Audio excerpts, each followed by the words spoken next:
है हरियाणा का विधानसभा क्षेत्र उचाना कला। इस विधानसभा सीट पर कब कौन सी पार्टी बाजी मार ले जाए कहना मुश्किल है। पिछली बार कई बार से लगातार जीत रहे चौधरी वीरेंद्र सिंह को ओपी चौटाला ने हरा दिया था।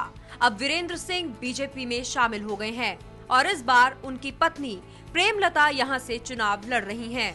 इंडियन नेशनल लोकदल ने अभी तक इस सीट के लिए अपने उम्मीदवार की घोषणा नहीं की है। उचाना कला जाट बहुल क्षेत्र माना जाता है। यही वजह है कि सभी पार्टियां यहां जाट समुदाय के ही उम्मीदवारों को टिकट देती हैं। सड़क पानी की समस्या यहां के अहम चुनावी मुद्दे हैं। सभी पार्टियां चुनाव प्रचार में जोर शोर से जुटी हुई हैं। सब अपनी अपनी जीत के दावे कर रहे हैं, मगर स्थानीय लोगों की माने तो इस बार किसी भी पार्टी के लिए जीत की राह आसान नहीं है। हरियाणा से अब तक 21 नुक्कड़ बहस। एबीपी न्यूज की नुक्कड़ बहस आज हरियाणा के उचाना कला से। उचाना कला सीट काफ़ी दिलचस्प है। खास बात यह है कि इस वक्त यहाँ पर इनेलो के सुप्रीमो ओम प्रकाश चौटाला यहाँ से विधायक हैं और उन्होंने बीजेपी के चौधरी वीरेंद्र सिंह को हराया था। चौधरी वीरेंद्र सिंह जो कि 42 साल कांग्रेस में रहने के बाद अब बीजेपी में शामिल हुए हैं, तब वो कांग्रेस में थे। लेकिन यहाँ पर इस बार का जो मुकाबला है, देखना ये होगा कि जो अभी तक कांग्रेस और इनेलो के बीच में काफ़ी दिलचस्प तरीके से होता था, अब चौधरी वीरेंद्र सिंह के बीजेपी में शामिल होने के बाद वो कितना दिलचस्प यहाँ पर रह गया है। कांग्रेस की पकड़ यहाँ पर कितनी मजबूत अब रह गई है। इस तरह के तमाम बातों के बारे में अब बातचीत करेंगे। पहले आपको मिलवाते हैं यहाँ पर मौजूद दो पार्टियों से, क्योंकि कांग्रेस यहाँ पर नहीं आई है। हमने उन्हें बुलाया था चर्चा में शामिल होने के लिए, वो नहीं पहुंचे हैं। लेकिन पहले बात आपको मिलवाते हैं इनेलो के प्रदीप गिल, जो कि यूथ स्टेट प्रेसिडेंट है यहाँ पर, और बीजेपी से ओम प्रकाश शर्मा जी, जो कि मेंबर स्टेट एग्जीक्यूटिव हैं।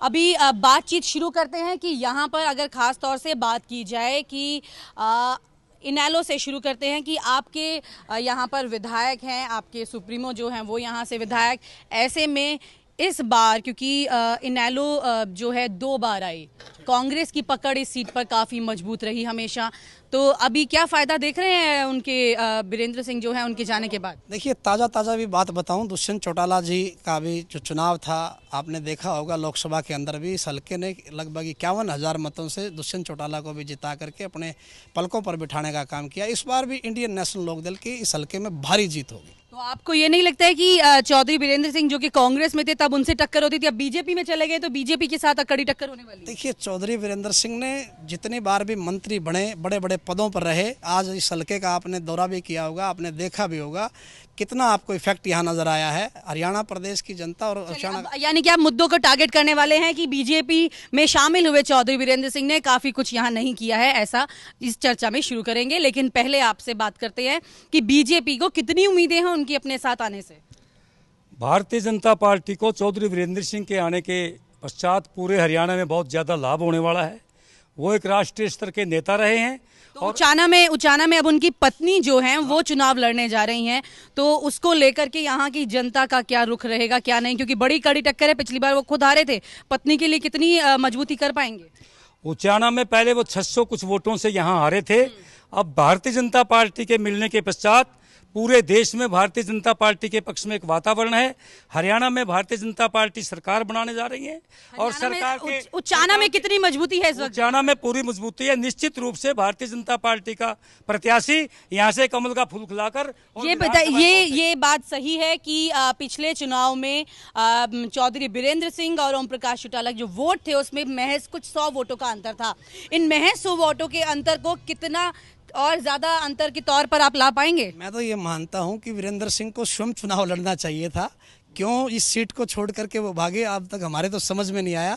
लेकिन ये बात मैं बिल्कुल पिछली बार वो जब हारे थे, आपको क्या लगता है कि इस बार जब वो बीजेपी में शामिल हुए हैं तो कितना यहाँ पर लोग जो हैं उनके साथ? मैंने बताया कि 51,000 वोटों से अभी जीत करके हम इस हल्के से निकले, 700 वोटों से हम इस हल्के से जीत करके निकले हैं। और वीरेंद्र सिंह ने इसी बात के मद्देनजर भाई अपनी धर्मपत्नी को टिकट दिलाने, पत्नी को क्यों लड़ाया? फिर खुद ही लड़ना चाहिए था, इतनी मजबूती है तो। चौधरी वीरेंद्र सिंह भारतीय जनता पार्टी के स्टार प्रचारक हैं।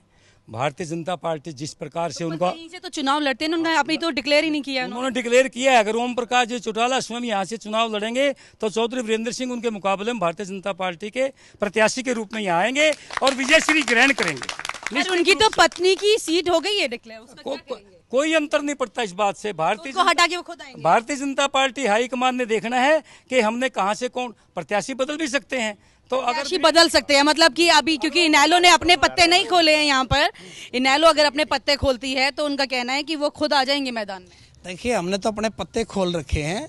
हमारे अब तक भी प्रत्याशी चौधरी ओम प्रकाश चौटाला हैं। उन्होंने स्वयं भी जो है इस बात के लिए वर्कर्स को स्पेशली बोल भी दिया है कि चुनाव मैं ही लड़ूंगा, और हमें इंतजार है कोर्ट का कि जल्द ही निर्णय आएगा और हमारे चौधरी ओम प्रकाश चौटाला इसके उचाना के प्रत्याशी होंगे।